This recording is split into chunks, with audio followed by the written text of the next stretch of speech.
Sa Lunes, May 26, ipatutupad ng muli ng Metro Manila Development Authority o MMDA ang No Contact Apprehension Policy o NCAP sa ilang lansangan sa ilalim ng kanilang jurisdiksyon matapos tanggalin ng Korte Suprema ang temporary restraining order dito.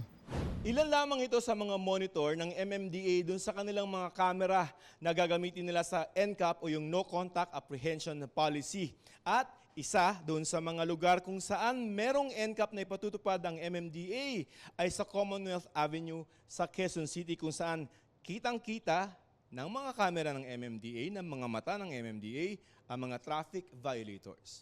Ayon kay MMDA Chairman Romando Artes, bukod sa Commonwealth Avenue, ang ilan pang mga lugar na may NCAP ang MMDA ay sa EDSA, C5, Ortigas, Ross Boulevard at Mabuhay Lanes. Basically, yung mga violations po instead na physically i-apprehend ng ating mga enforcers, ay CCTV cameras na po ang huhuli.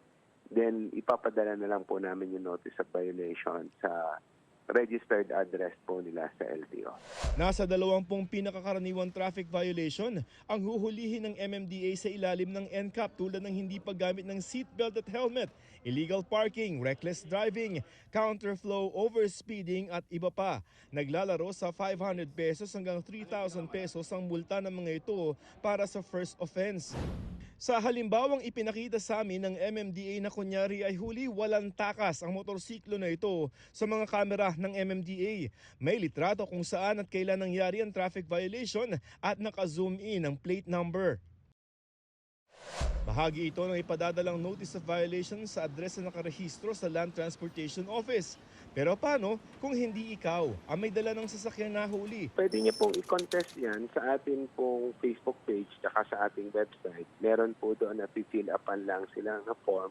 So hindi na po nila kailangang pumunta sa MMDA. Ginagamitan daw ng artificial intelligence ang NCAP ng MMDA. Kahit po gamitin namin yung AI para po sa panghuhuli, hindi po automatic yung ticket. Kailangan pong i-review pa ng aming mga tauhan kung talagang tama po yung pagkakahuli ng AI. Bisa kasi masyado pong strict yung pong AI. Matatanda ang TNRO ng Korte Suprema ang NCAP noong 2022 matapos ireklamo ng mga transport group. Pero kahit suspendido ito, nakapagtala pa rin ang mga kamera ng MMDA ng lampas 35,000 na mga paglabag simula Enero hanggang Marso nitong taon. Pinakamarami ang disregarding traffic signs kasunod ang pagpasok sa bike lane at overspeeding. Hindi raw kaya ng bilang ng kanilang mga tauhan at LTO na hulihin ang ganitong karaming paglabag. Kaya hiniling ng MMDA sa korte na i-lift ang TRO nila lalo't sisimula ng EDSA rebuilding sa June 13 kung saan heavy traffic ang kakaharapin ng publiko. Kahit yung no contact apprehension, marami ding problema yan. No?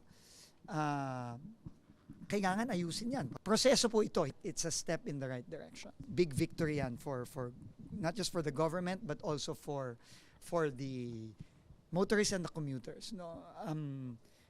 Kasi it will impact a lot yung enforcement ng road safety. Hindi naman sakop ng nilift na TRO ang sariling NCAP ng ilang mga lokal na pamahalaan sa Metro Manila at ibang bahagi ng bansa.